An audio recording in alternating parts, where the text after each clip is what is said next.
Ayushman Bharat scheme के तहत EPFO के पेंशन होल्डर को फायदा देने के लिए लेबर मिनिस्ट्री इस पर चर्चा कर रही है। सूत्रों के मुताबिक लेबर मिनिस्ट्री इस स्कीम का फायदा योग्य सब्सक्राइबर्स को मिले, इसको लेकर हेल्थ मिनिस्ट्री से चर्चा कर रही है। ईपीएफओ के पेंशन होल्डर को मेडिकल सुविधा मिले, इस बात की मांग काफी समय से चली आ रही है। अब ये मांग की गई कि पेंशन होल्डर को नए स्कीम का फायदा मिले। 65 लाख ऐसे पेंशनर्स हैं जिनको पेंशन कितनी दी जा रही है?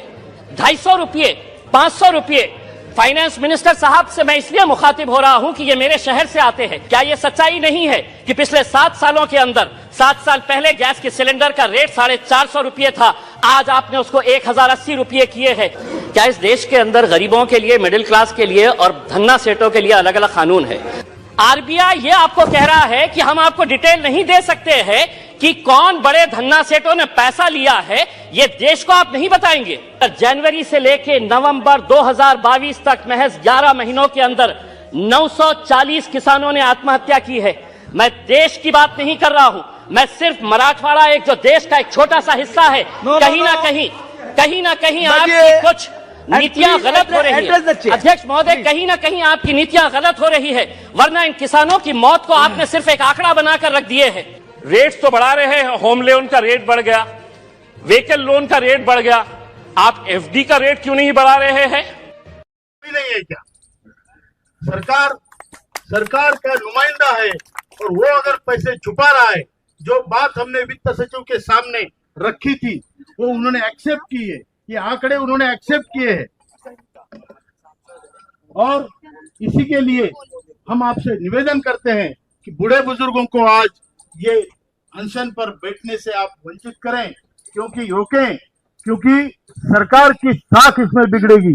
सरकार चाहे किसी भी पार्टी की हो, आप सांसद हमारे हैं, हमारे लिए लड़े और लोगों को राहत दिलाए सर, क्योंकि इतना बड़ा पैसा होने के बावजूद आज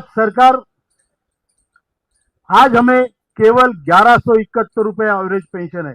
60 साल के उम्र के बाद 1171 रुपए में कैसे जीना है एक बूढ़ा और बूढ़ी ने? क्या मेडिकल फैसिलिटी है?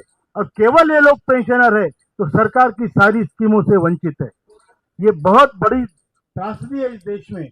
मैं चाहता हूं, कल आपके पक्ष के सुप्रिया सुले जी भी कल आए थे, वो हमारे अंबेगांव की सभा में भी थे, अंबेवाड़ी के, और उनको विषय पूरा मालूम है। परसों उन्होंने विषय भी उठाया था, हम उनके आभारी भी है।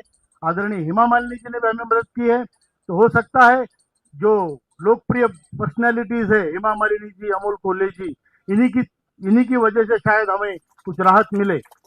मैं आपको विनती करता हूं सर कि आप हमारे वकील बनकर वहां पर आप अपनी तलवार वहां चलाइए।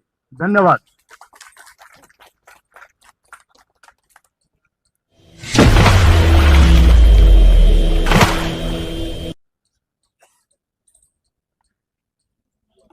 एक मिनट, आदरणीय सदनच्या या ठिकाणी भी उनके प्रति हम कृतज्ञता व्यक्त करते हैं। 2-3 लाइनें मराठी में, बाद में हिंदी में। सर, आप जो है छत्रपति शिवाजी महाराज के नाम से विख्यात हैं।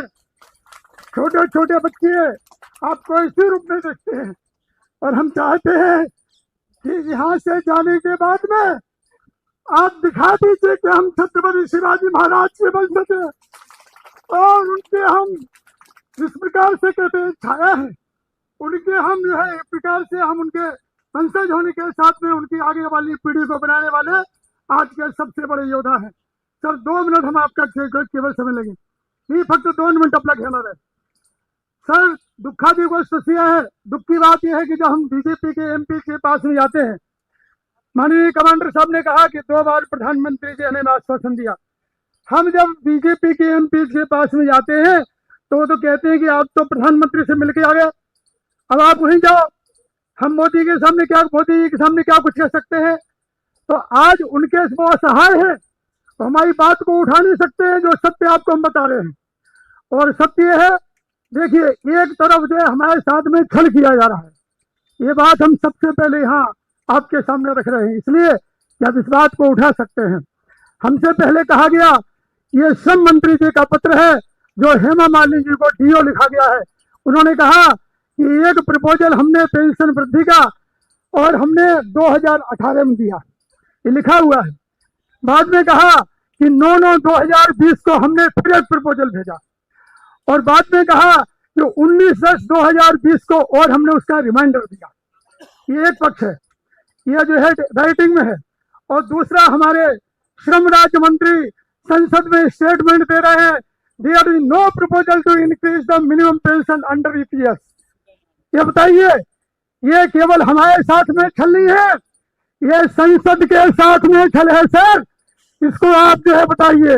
हम बहुत दुखी हैं, इसलिए हम लोगों ने निर्णय लिया है कि अब हम आंदोलन पे बैठेंगे और अपनी जान दे देंगे, लेकिन बिना पेंशन लिए वापस नहीं आएंगे। ये 2 कागज आपको हम देते हैं, कमांडर साहब से रिक्वेस्ट करते हैं कि माननीय कॉलेज साहब को दें। हमारी बात जो हमारे बीजेपी के सांसद है वो नहीं उठाएंगे, वो तो जो है चुपचाप बैठेंगे, वो कहेंगे कि हम ये बात नहीं कह सकते हैं। इसको आप जो है सामने लाइए। और ये सर हमारा आंदोलन का नोटिस है। आज हम यहाँ से अभी आप आने वाले थे, आपके सुनने के बाद में, और हम सब लोग ठहराएंगे कि हमें आगे क्या करना है। माननीय कमांडर साहब के नेतृत्व में, अगर कमांडर साहब कहेंगे 35 लोगों के लिए हमारे पास में। थैंक यू सर, धन्यवाद सर। आप सर हमारा काम कीजिए, आप हमारा काम कीजिए। हम महाराष्ट्र में आपके कंधों पे बिठा के आपको पूरे महाराष्ट्र में घुमाएंगे, ये हमारा संकल्प है सर। Thank you sir.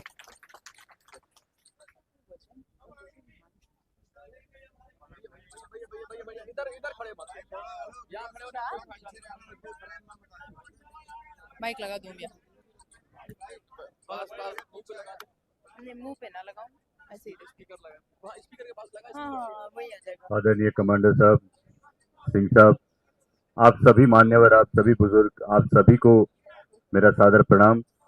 ये जो ईपीएस 95 का जो मसला, ये बहुत दिनों से आप इसके लिए आंदोलन कर रहे, धरना दे रहे, लेकिन बार बार होने के बावजूद अभी सिंह साहब ने जैसा कहा कि आदरणीय प्रधानमंत्री जी ने आपको 2 बार आश्वासित किया, तो मुझे लगता है देश के जो 75 लाख से ज्यादा ये जो आबादी है जो ईपीएस के इंतजार में है, ये आबादी, मैं माध्यम कर्मियों से, उनके माध्यम से ये पूछना चाहूंगा आदरणीय प्रधानमंत्री जी से कि आप रैलीज में, सभाओं में भाषण देते हैं कि आपकी गारंटी पे भरोसा है, देश को भरोसा है, तो ईपीएस वाले इन लोगों ने आपका क्या